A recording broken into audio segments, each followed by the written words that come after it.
कितने paper leak होंगे साहब। सच ही कहा है तो जितना पिछले कुछ सालों में एग्जाम लीक हुआ है उतना तो बच्चों का डायपर भी लीक नहीं हुआ है। सिर्फ इतना है, डायपर एक रात में खराब हो जाता है लेकिन पेपर लाखों बच्चों का भविष्य बर्बाद कर देता है।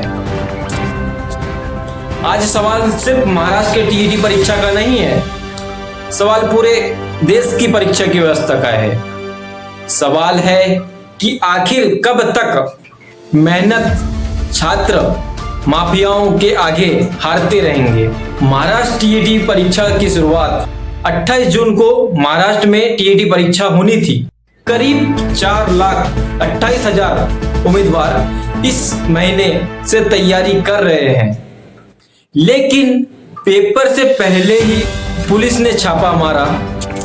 कथित तौर पर प्रश्न पत्र बाहर मिले और परीक्षा रद्द करनी पड़ी।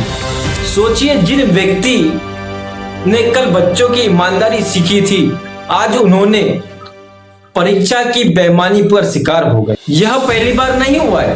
अगर आपको लगता है कि यह सिर्फ महाराष्ट्र की घटना है तो तस्वीर बहुत बड़ी है। पिछले कई वर्षों में देश में बार बार पेपर लीक की घटना सामने आई है। मेडिकल परीक्षा, शिक्षा भर्ती, पुलिस भर्ती, बोर्ड परीक्षा, हर बार कहानी लगभग एक जैसी। पेपर लीक, जांच और फिर कुछ महीने बाद एक नया पेपर लीक। सबसे ज्यादा नुकसान किसको?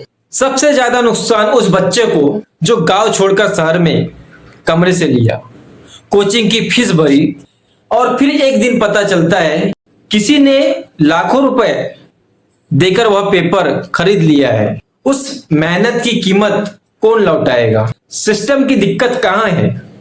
पेपर बनाने के लिए परीक्षा केंद्र पर पेपर तैयार होता है, छपता है, पैक होता है, ट्रांसपोर्ट होता है।